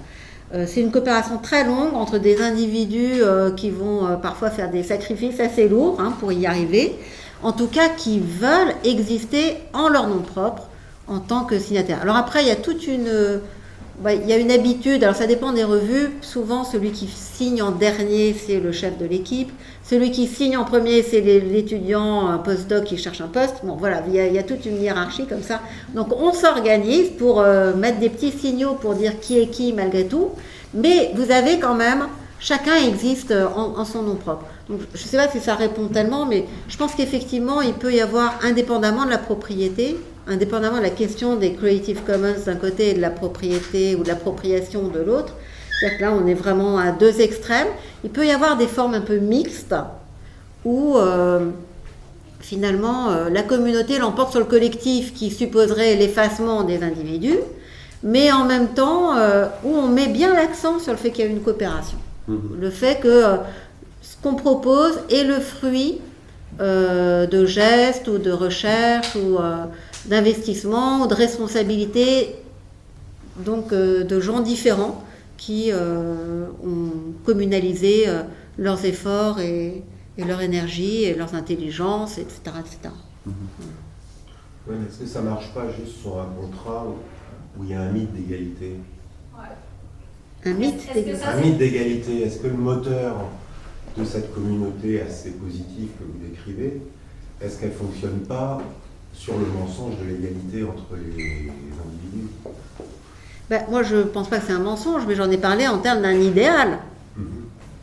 Maintenant, oui, mais il peut y avoir d'autres types de contrats que celle de la production de biens. Et ouais, c'est là où l'image du jardin partagé, pour moi, s'arrête un peu vite. Donnez-nous un exemple, parce que je ne sais pas. Le contrat de l'auteur avec le public, et avec le contrat de l'auteur avec le public et avec les comédiens, il est d'un autre ordre. C'est un autre contrat de communauté. Alors évidemment, ça dure moins longtemps. Mais... Vous voulez dire la performance? Non, au moment de la performance. Et le spectateur, ils ont un contrat en fonction du dispositif dans lequel ils se rencontrent. C'est un autre contrat communautaire. C'est-à-dire, vous rentrez dans une salle de cinéma, vous signez un contrat. Vous avez une habitude, quoi, oui. Non, c'est pas une habitude. Vous signez un contrat, vous achetez une place, vous asseyez, et en gros, vous n'allez pas sortir avant que le film finisse. Comme à la messe. C'est un autre contrat que celui mais de toute façon, là, c'est pas le même contrat que celui de produire des endives ensemble. Enfin, je veux dire, c'est autre chose. Mais oui, mais c'est là, c'est une communauté momentanée. Oui, mais bien sûr, mais ça n'empêche pas, en fait, là, ce que j'ai dit s'adapte bien à ce genre de communauté, surtout si on réfléchit justement, par exemple, bon là, je travaille en ce moment sur les sciences participatives, voilà, qui est un grand sujet, où si on réfléchit justement à des formes de participation au niveau de la performance, au niveau, là, je veux bien qu'on parle de contrat, mais de toute façon, clairement, il ne peut pas y avoir de participation, en l'occurrence, sans que l'individualité de chacun, d'une certaine façon, soit convoquée et qu'un espace soit aménagé pour elle. Donc, du coup, le spectateur n'est plus un spectateur. Voilà, c'est ça. Donc, dans ce genre de cas. Maintenant, même en ce qui concerne la salle de cinéma, à la limite, je ne pense pas que les publics, que les regardeurs du film forment un collectif au sens que j'ai dit au départ. Donc, d'une certaine façon, c'est aussi effectivement une communauté ponctuelle, une communauté éphémère, mais qui fonctionne très précisément comme une communauté et pas comme un collectif, ni comme une poussière d'individus. Donc en fait, ça marche assez bien. Alors plus on va vers du participatif ou vers, disons,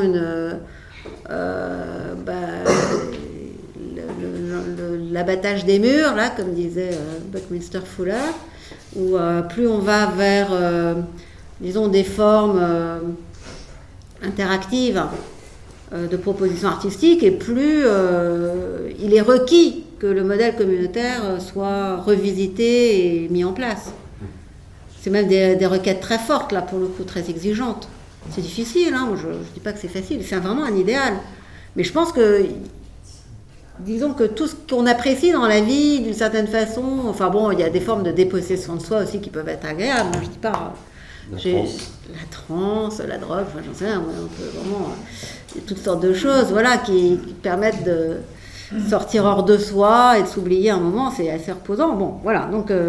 D'ailleurs, j'avais fait un travail là sur la différence entre...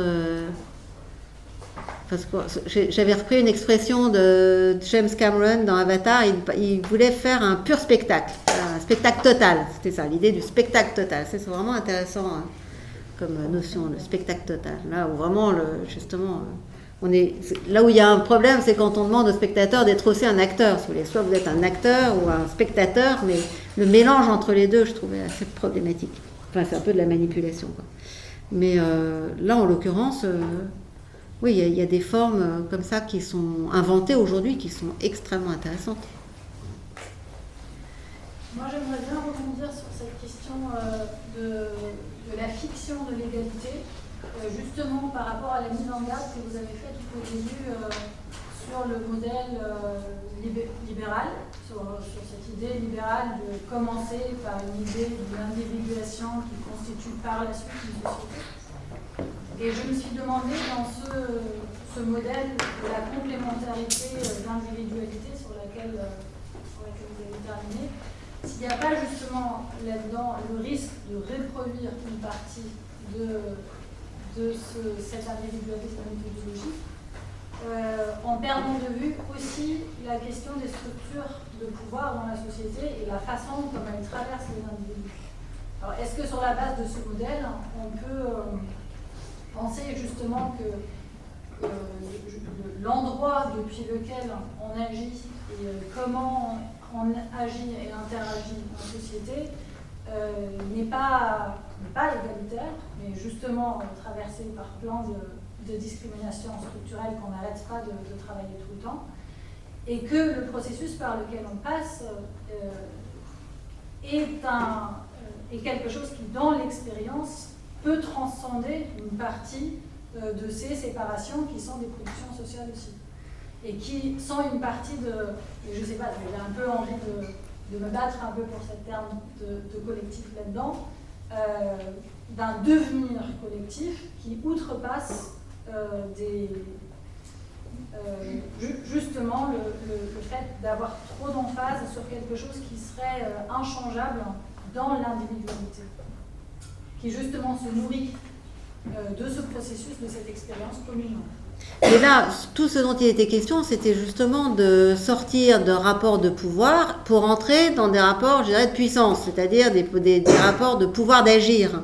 Donc, si vous voulez, de trouver un modèle de fonctionnement social destiné à développer en chacun de nous, ou en chacun des acteurs, si vous voulez, du groupe, le sentiment, et d'ailleurs plus que le sentiment, la capacité de transformer le monde qui est le sien, ou en tout cas, sinon de le transformer, de contribuer à la transformation ou à la création de ses propres conditions de vie. Donc, moi je veux bien qu'on soit... c'est sûr qu'on peut toujours... clairement, toutes sortes de nos choix et de nos préférences sont traversées par des relations de pouvoir, et que ces relations de pouvoir sont extrêmement puissantes. Elles sont engrangées parfois très profondément en nous, puisque nous, d'une certaine façon, nous sommes exposés dans la toute petite enfance. Mais ceci étant, ça ne nous empêche pas de penser un ailleurs de cette relation-là. Et précisément, en ce moment, voilà, je pense que le terme qui est le plus indiqué, pour désigner cette tentative, et qui est à l'œuvre d'ailleurs dans plein de domaines et d'occasions aujourd'hui, c'est l'autogouvernement. Alors là, l'autogouvernement, alors ce qui est intéressant avec l'autogouvernement, c'est que vraiment on change complètement en quelque sorte de localisation d'une part, de paradigme d'autre part, et finalement de finalité. Si vous voulez, la lutte contre le pouvoir, c'est une lutte, enfin je dis la lutte contre le pouvoir, on s'entendra, ou en tout cas la méfiance à l'égard des sédiments que le pouvoir dépose en nous, ou dans les groupes dont on est membre, si vous voulez, c'est une lutte qui n'adresse qu'une partie de notre citoyenneté. C'est-à-dire ce qu'on appelle justement cette partie de la citoyenneté qui est prise en charge par ce qu'on appelle le libéralisme. C'est-à-dire que le libéralisme politique, au départ, qu'est-ce que c'est ? Le libéralisme, c'est, si vous voulez, qui a pu se trouver d'ailleurs en compagnie de la monarchie ou de certaines formes non démocratiques. Alors je vais m'expliquer, peut-être c'est un peu compliqué, enfin je ne vais pas tout mélanger, mais si vous voulez, le libéralisme est en gros ce qu'on va appeler le principe de gouvernement limité. C'est-à-dire qu'à un moment donné, et d'ailleurs ça va se passer dans la monarchie, on dit bon bah le pouvoir est arbitraire et nous allons, grâce à tout un ensemble de structures, limiter le droit des gouvernants à faire ce qu'ils veulent. C'est-à-dire que nous allons en particulier renier leurs caprices et les soumettre à des lois qui sont des lois constitutives, ce qu'on appelle une constitution.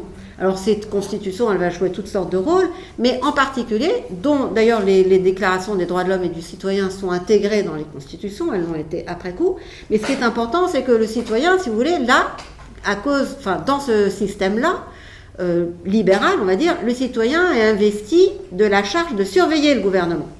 Alors il le surveille, alors du coup le gouvernement, et c'est pas l'État, c'est le gouvernement, quant à lui, il a toutes sortes d'obligations vis-à-vis des citoyens, il doit lui rendre des comptes. C'est ce qu'on appelle, ça c'est un système aussi qui appartient au même principe de limitation du pouvoir du gouvernement. Donc le citoyen surveille le gouvernement qui lui rend des comptes, mais évidemment, étant donné la position du citoyen, que va faire le gouvernement ? Il va lui mentir, ou en tout cas il va se présenter sous le jour le meilleur qui soit pour que le citoyen soit un peu enfumé et qu'il acquiesce finalement à son action. Alors ça c'est très important, ce rôle il est très important. Il y a toute une littérature justement sur cette transformation permanente, ce cercle vicieux qui va s'établir à Habermas, c'est vraiment aussi très connu pour ça. Cercle vicieux qui s'établit finalement entre le citoyen chargé de surveiller le gouvernement et le gouvernement qui lui ment, ou qui le trompe, ou qui le séduit, ou qui l'embobine, etc., etc. Donc ça c'est vraiment le cercle de la publicité chez Habermas, c'est très intéressant. Bon, mais ça c'est qu'une partie de la citoyenneté. L'autre partie de la citoyenneté, d'ailleurs, elle se trouve dans le mot démocratie, pour le coup. La démocratie, d'ailleurs, les termes qu'on a utilisés pour désigner ce régime, qui est le nôtre, c'est le terme de justement une association de deux termes. Vous avez le terme de démocratie libérale, vous avez aussi république constitutionnelle, ou vous avez aussi démocratie républicaine. Enfin, on s'est débrouillé comme ça avec un vocabulaire pour désigner un nouveau régime qui va apparaître, je dirais, en 1770. Et qui est l'association justement d'une part entre ce principe de gouvernement limité dont je viens de vous parler et d'autre part un autre principe qui est ce qu'on appelle la démocratie, à savoir le fait que le peuple prend part au gouvernement.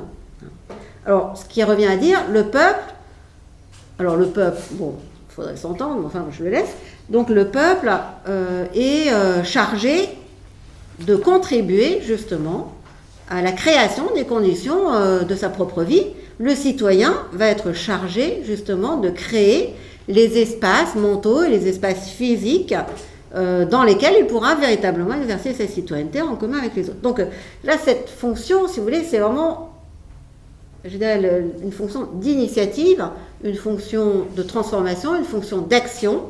Alors il est de plus en plus question aujourd'hui d'agir démocratique, et c'est justement de ça qu'il a été question dans les mouvements des places, dans les nuits debout, dans les mouvements des paysans sans terre, Bon, à la plaine, on essaie de faire ça, mais bon, voilà, il y a des murs. Donc voilà, là, on a des formes, si vous voulez, de revitalisation, je dirais, de la communauté, qui sont extrêmement intéressantes, qui sont très diversifiées, qui se passent un peu partout à l'échelle de la planète, et moi, qui me plaisent beaucoup, pour toutes sortes de raisons, mais surtout pour les raisons que j'ai dites, parce que ça donne quand même un espoir dans un monde assez désespérant, voilà, je trouve.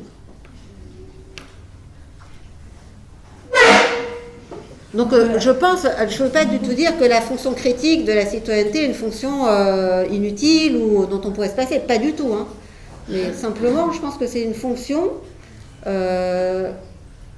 qui n'est que la moitié, ou peut-être même moins que la moitié de la fonction d'un citoyen libre.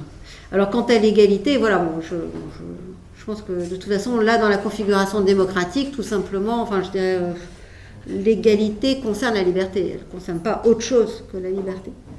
D'après, évidemment, la liberté n'est pas comprise comme libre arbitre, mais là, dans cette configuration, elle est comprise comme action. Comme disait Arendt, c'est la capacité de commencer quelque chose de nouveau. C'est ça la liberté. C'est la liberté d'agir, de faire quelque chose et de, comme je le disais tout à l'heure, d'avoir une action transformatrice de telle sorte qu'on aura en quelque sorte la trace, la marque, l'influence de sa contribution sur un monde commun.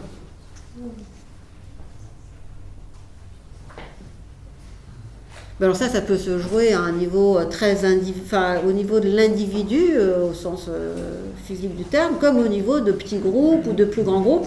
Et d'ailleurs, on peut imaginer des formes de stratification de la société politique, si vous voulez, sous la forme justement d'associations entre des petits groupes autogérés ou plus exactement autogouvernés. Le commencement de l'autogouvernement étant quand même soi-même, parce que c'est quand même pas forcément très facile de se gouverner soi-même. Dans la mesure où on est quand même souvent écartelé entre plein d'instances ou de tensions, de pulsions, de désirs différents. Je veux dire, l'unité psychique est là aussi un idéal plus que la réalité, bien souvent. Donc il faut bien gouverner ses passions, comme on disait, mais voilà, il faut déjà que l'autogouvernement s'applique à soi-même, ce qui en soi, comme on est une pluralité assez conflictuelle, ce qui en soi déjà peut être tout un programme. Est-ce qu'on peut revenir sur le terme de communauté future dans ce concept-là? Parce que j'ai l'impression que ça peut être un moyen de mettre à distance cette nécessité de constituer une communauté maintenant. C'est un peu de mise à distance de soi avec la communauté, en anticipant en tout cas. Ça peut. Et qu'est-ce qu'on du coup, éthiquement, dans ce mouvement de transformation de la société, est-ce que c'est pas un peu un retrait ou une fuite ou un truc Non, je ne dirais pas ça. Mais effectivement, il arrive souvent que des gens, des créateurs, des scientifiques, des artistes ne trouvent pas en leurs contemporains le public qu'ils souhaitent et s'en remettent à la communauté future. Alors je vous laisse avec cette idée, mais leur idée, ça n'est pas que, indépendamment de ce qu'ils ont fait, de ce qu'ils ont découvert, se formera une communauté qui va les reconnaître. Leur idée, même si elle peut s'avérer illusoire, leur idée c'est que quand même ce qu'ils ont fait va agir de telle manière qu'un jour... Oui, mais est-ce qu'il ne faudrait pas chercher à agir maintenant plutôt que de se dire que... Mais ça c'est l'action maintenant. Oui, mais je veux dire, si vous enfermez dans le présent, vous n'agissez pas. Je veux dire, l'action c'est non seulement commencer quelque chose de nouveau, mais c'est quelque chose qui va avoir une durée, sinon c'est pas de l'action, c'est de l'agitation. Donc de toute façon, vous êtes obligé, il faut qu'il y ait une durée dans votre action. Mais cela dit... Parce que par exemple, pour reprendre cette idée de l'expérience, est-ce que même si par exemple l'agitation, c'est peut-être pas très productif ou c'est intéressant, mais au moins l'agitation, elle produit une expérience maintenant, alors que la projection dans le futur, elle laisse à d'autres la charge de vivre une expérience. Je sais pas, est-ce que est-ce qu'il ne faudrait pas s'engager dans cette idée de produire une expérience, parce que l'expérience, de toute manière, elle se constitue aussi communauté, et elle est le point de départ d'un partage, et dans cette expérience-là. Engager, enfin, agiter des choses pour produire des expériences, pour essayer de faire des expériences. Oui, non mais ça, je veux dire qu'on agite des choses pour avoir des expériences, mais l'expérience en elle-même n'est pas une agitation. Mais on peut agiter des choses pour faire des expériences. Oui, ça se fait beaucoup d'ailleurs dans les laboratoires. On agite beaucoup les molécules. Mais non, mais tout à fait, il y a véritablement un enjeu dans ce que vous dites au sens où il faut être au présent. Ça, c'est très important. Mais comment dire, le présent n'est tel que dans la mesure où il est en quelque sorte ouvert sur d'autres présents. L'enfermement dans l'instant, si vous voulez, c'est la négation même de l'existence ou la négation même de l'initiative, la négation de l'immortalité, en fait. Il n'y a d'immortalité que dans le présent, si vous voulez, mais je veux dire, comme les Grecs faisaient des beaux discours pour se rendre immortels, c'était ça qu'ils cherchaient. Mais en fait, le beau discours, c'était ici et maintenant. Mais ce qu'il comptait, ce sur quoi il comptait, c'est que les gens, ceux qui les écoutaient, ils allaient en parler aux autres. Donc ils s'adressaient bien à la communauté future, mais en étant à fond dans leur présent. Donc ça, c'est pas du tout incompatible. Donc c'est dans l'immense perfection, toute la perfection dont vous êtes capable, que vous allez investir dans le moment présent, que éventuellement vous vous rendrez immortel. Si on cherche à se rendre immortel. Oh ben, si on ne cherche pas à se rendre immortel, ben oui. Non mais c'est une façon de parler. Oui. Ah, il veut parler. Ben oui. Non, je ne veux pas parler. Mais je me disais, il y a une forme de communauté que tu n'as pas citée. À un moment, ça m'a-t-il semblé presque affleuré. Et puis après, un peu par goût du paradoxe, je me disais, mais en fait, ça devient presque le modèle sous-jacent, sinon subliminal, de la communauté parfaite. Alors, on va l'appeler communauté des croyants. On laisse ça, parce que communauté des croyants, c'est très historicisé. Alors, les communautés eschatologiques, je peux les termes comme ça, c'est-à-dire celles qui renvoient le bien vivre après la mort, comme ça on est très tranquille, puisque, et on se met d'accord sur le fait que peu importe la vie ici-bas, puisque ce qui compte, c'est ce qui va se passer après, et là, à partir de là, on est à la fois un et pluriel, et tout va bien. Est-ce que ce n'est pas le modèle sous-jacent de toutes les communautés que tu as citées jusqu'à présent? Non, ce n'est pas du tout le modèle sous-jacent, parce que d'abord, les communautés de croyants, il y en a énormément de sortes en fonction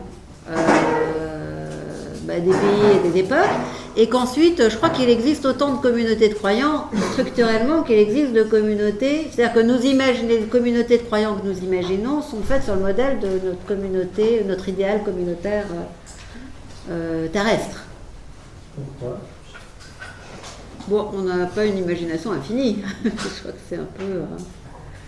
Donc, en fait, bon, après, évidemment, la communauté future n'est pas une communauté de croyance, c'est une communauté de croyance. Alors ça, c'est encore autre chose. Mais bon, je peux... Mais de fait, c'est... J'ai pas pris le terme communauté de croyants. Oui, oui. Enfin, ce qui rassemblerait... Alors, c'est... On peut donner des exemples comme ça, mais c'est...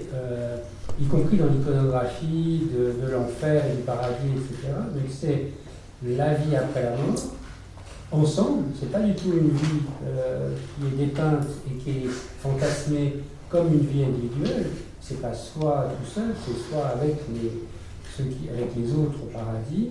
Là, c'est constant dans l'iconographie, et comme base subliminale des communautés laïques qui se sont détachés des religions, surtout dans les civilisations occidentales, dans les cultures occidentales, au moins celles de 3 religions bibliques. Oui, non, là je vois pas très bien. D'ailleurs, enfin les trois. Par exemple, la communauté, sous les traits que je l'ai décrites, elle existe très bien chez les Grecs. Or, les Grecs, enfin chez les Grecs, il y a vraiment une idée de la métempsychose qui est totalement différente, enfin qui n'aboutit pas, justement qui aboutit à l'errance des âmes, ou il y a une forme d'individualisme, je dirais, de la vie après la mort qui est assez problématique pour eux. Ils sont perdus, ils oublient tout, bon bref, donc ils vont boire au fleuve du Lété, donc ça dépend. On n'est pas chez les Grecs. Oui, on n'est pas chez les Grecs, mais là le modèle communautaire, la police en particulier, a une certaine influence sur notre, peut-être subliminale, sur notre vision de la communauté aussi. Je pense que la cité telle qu'elle est pensée, ou la politeia telle qu'elle sont pensées par les Grecs, est quand même assez prégnant dans notre imaginaire politique et social. Après, qu'il y ait des relations entre le monde de la vie après la mort et le monde terrestre dans un vaste pan de l'histoire et de la littérature et de l'art, c'est évident. Je pense qu'il y a des relations.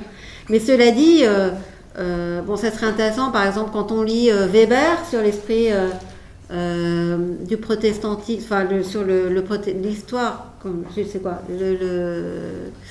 l'esprit du capitalisme, et non, c'est quoi le titre exact? Le protestantisme et le capitalisme, c'est la naissance. Non, c'est pas la naissance. Non, c'est l'éthique. L'éthique protestante. L'éthique protestante et l'esprit du... Voilà, bravo.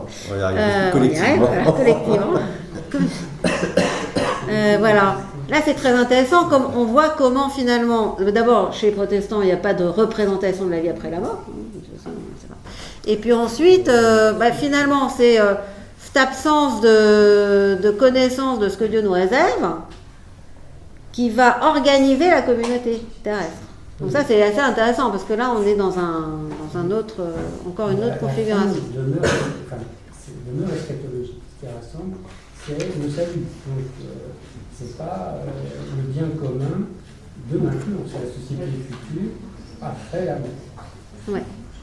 Mais cela dit, cette communauté future, moi je l'ai citée dans le domaine des arts et des sciences, parce que c'est une expression de Peirce qui était un philosophe des sciences, mais ça n'est qu'un aspect parmi d'autres. Il y a aussi des communautés tout à fait présentes et avec lesquelles nous sommes en interaction très, très forte. La famille, voilà, par exemple. Donc, bien sûr. Non, mais cela dit, oui, je trouve ça intéressant de penser aussi la communauté future sous cette forme, ce qui n'est pas le cas de Peirce. Lui, c'est pas du tout une notion qu'il associe à la vie après la mort, mais qu'il associe plus au fait que la découverte scientifique est sans fin. En fait, c'est plutôt c'est une épistémologie, c'est une idée de la découverte scientifique qui est sous-jacente à cette idée de communauté future. Je trouve ça... Et moi, je veux peut-être... Il y a une question là-bas, mais quelque chose qui me trotte dans la tête. Tout à l'heure, le mot commun est arrivé un peu avant le mot communauté. Il a vite été escamoté par communauté, sur lequel j'ai beaucoup insisté. Et moi, j'aimerais bien t'entendre sur cette question du commun, c'est-à-dire c'est quelque chose, une espèce d'espace qui permet une forme d'autonomie, mais tout en étant dans un ensemble, je ne sais pas comment le nommer, qui n'est pas tout à fait une communauté, mais en tout cas, et le commun aussi peut-être étant comme peut-être quelque chose de plus horizontal, plus dans le processus, que comme dans la constitution d'une entité réelle ou imaginaire, peu importe. Donc le commun peut-être comme quelque chose de plus pragmatique. En même temps, commun, c'est vraiment un adjectif qui a été substantivé assez récemment. Donc, je pense qu'on est vraiment... en anglais, on a commons, mais c'est un pluriel. Donc, alors, justement, maintenant, on dit les communs, comme traduction de commons. Donc, déjà, ça précise un petit peu les choses. C'est vrai qu'il y a une forme de... Bon, mais là, encore une fois, il n'y a pas d'usage orthodoxe des mots. Je crois qu'il faut juste se mettre d'accord sur les significations qu'on leur associe quand on les utilise.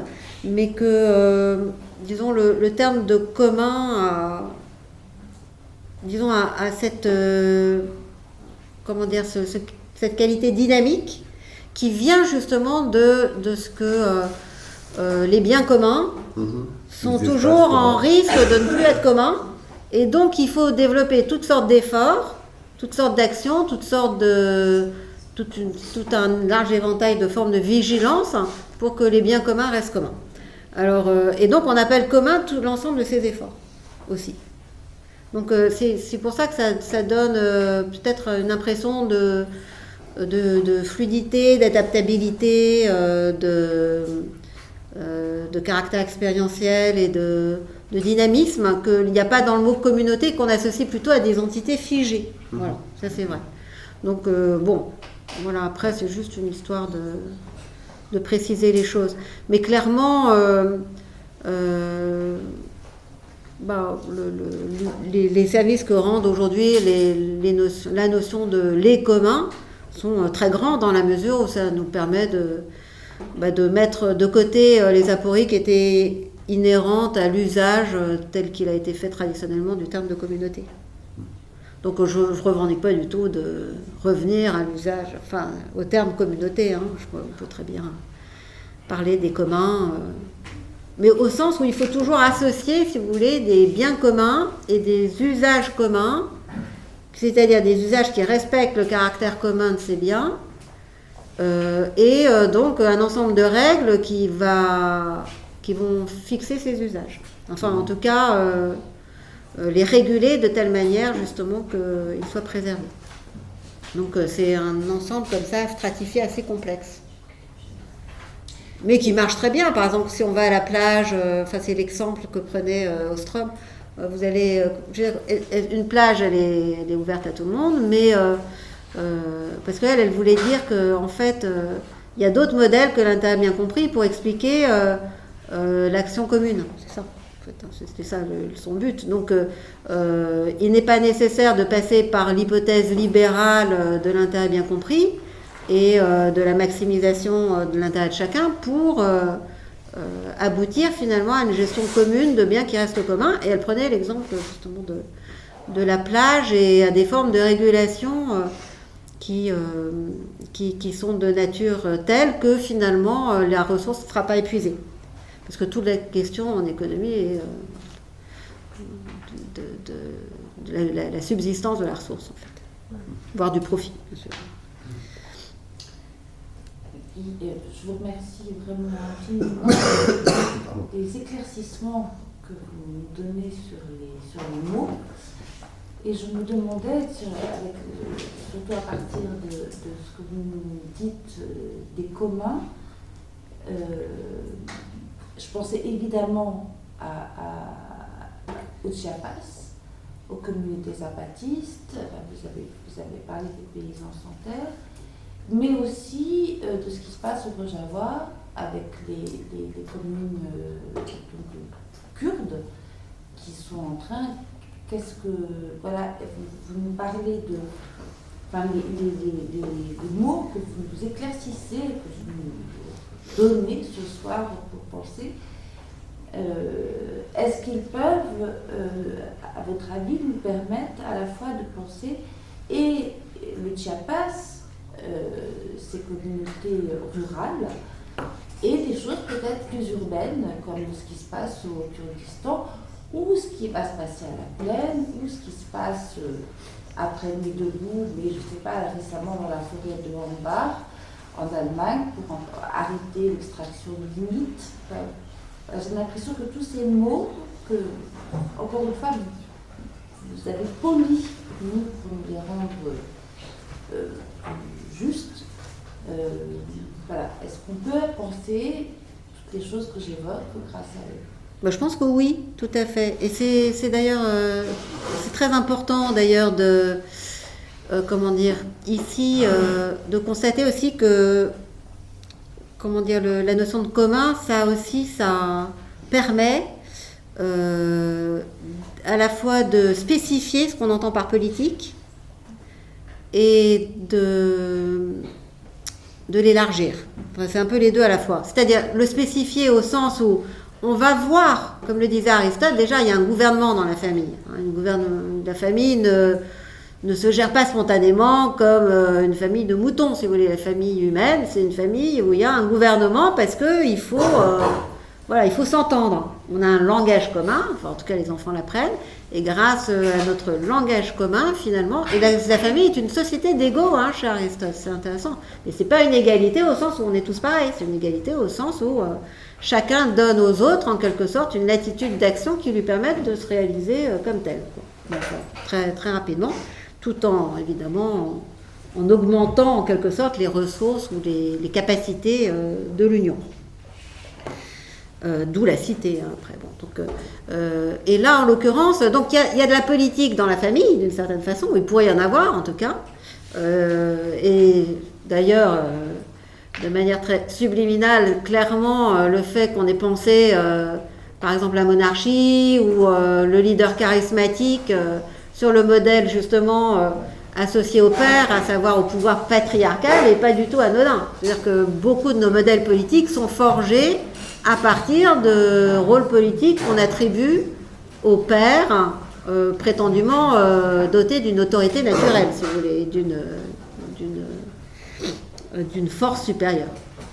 Donc là, en l'occurrence, ça permet de spécifier le sens de politique et en même temps de l'élargir, donc c'est le gouvernement, mais de l'élargir à des expériences non politiques, c'est-à-dire non politiciennes, non militantes ou non étroitement politiques, en particulier non enfermées dans le champ de la pure critique des actes d'un gouvernement après coup. Voilà. Et ça, c'est vraiment ce qu'ont revendiqué justement les Nuits debout, il me semble, ou les mouvements des places, ou les Occupy et choses de ce genre. Mais c'est des phénomènes dont on voit des exemples de tout temps et en tout lieu. Et ça, c'est très important aussi.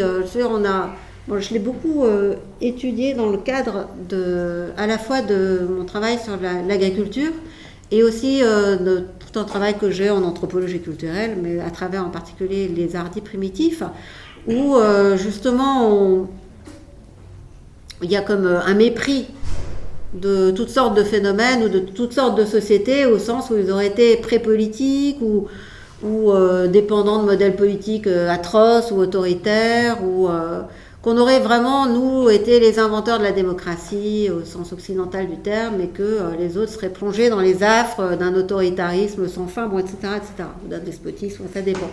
Or, c'est complètement faux.